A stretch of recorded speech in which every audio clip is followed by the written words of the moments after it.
Hey, Assalamu alaikum everybody. Hope you're doing well. I'm behind in my posts as usual, but I have three posts that I'm just gonna do right now because I'm leaving. And this is not the right date. It's actually September 5th, but I just put that because I'm leaving town for another month, inshallah, tomorrow. So privacy in America. Now I don't know if I told everybody, but I was in Boston. Yeah, I did tell you I was in Boston for a month, but then Indianapolis for another month. Fishers, Indiana. Interesting city, nice place. I'm really concerned about privacy and issues regarding privacy that I've seen here in the U.S. and how they differ from things in I don't want to say Arab world, but in Syria or Egypt, because I don't like the term Middle East. After reading more about it, I have been reading about it for years. I just want to stop using it because it's not very beneficial in describing what we want to describe. But that's another issue. Anyways, so I was staying at an extended stay which is like a Studio 6, but it has a kitchen.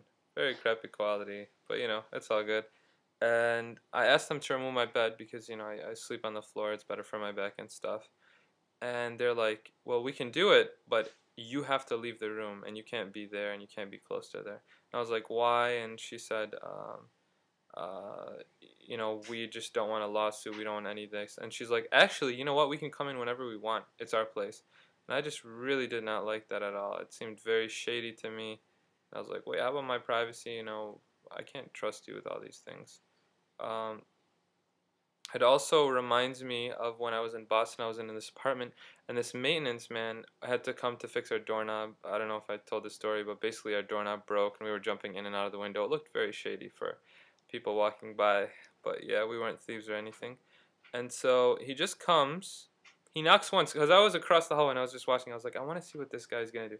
Comes, just knocks once, maybe not even that, just like boom, and then he just puts the key in, opens the door, and just walks in. Let's say someone was just coming out of the shower and it was a female or something or a male and they're not properly dressed. That would not be wrong at all. Apparently, that's normal policy. I asked people, they're like, yeah, that's absolutely normal.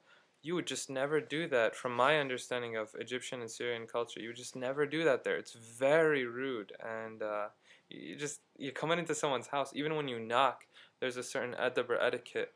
You're supposed to walk, a few steps and maybe turn to the side so they can see your face, or turn around if they know you're coming, out of respect for the people in there. Um, we left the door open one night in that apartment in Boston as well. And so I'm kind of like half asleep, half awake, and the door was just open, someone left it open. Not my fault. But anyways, this guy walks in. He walked in like maybe 10 or 15 feet. He was about a few feet away from the bedroom and he's like, "Hello, hello, is anybody here? Guys, you shouldn't keep your door open." It's like, "Why did you come in? You should have just closed the door and walked away." I did not like that at all. Nowadays, and again, maybe it's because I was out of the country or something like that, but people seem to be videotaping and recording all of these things. This one student of mine used to take pictures of me and just put them on Facebook, and I just thought that was so messed up. And I told him, I was like, how can you do that? We're just going to the movies and I have random pictures of me standing there, or I'm teaching a class and I have random pictures and they're all over Facebook now. And I don't like that my pictures are on Facebook anyways. I just, the whole Facebook thing, it's just not for me personally, though I realize there's good and bad in it, so do what you got to do. But I really did not like that. And then sometimes I was like freestyling or something like that. Not that I'm good or anything, I just do it for fun, with the guys. And people started to record me as well. And apparently other people heard about it who were in the city, and I just really didn't appreciate that at all. It's like, what happened to privacy? I remember hearing an interview. It was on NPR, and it was like one guy from, I think it was Vogue magazine. He was talking about the top changes in 2008, and he said one of them is privacy. And there's this one website, I can't remember its name, but it's like TNCTLC, something like that. But basically, they just follow around celebrities, and I've never been to the website. It's T something. I'm sure you guys know about it, maybe. And they take pictures of them, they record them, they write things about them, they just give all this personal information about them. And I really liked what he was saying. He's like, privacy is no longer the same thing. Someone gets in a fight, people pull out their phone and they take it. And so this is a theme I keep seeing, and I see it even more nowadays.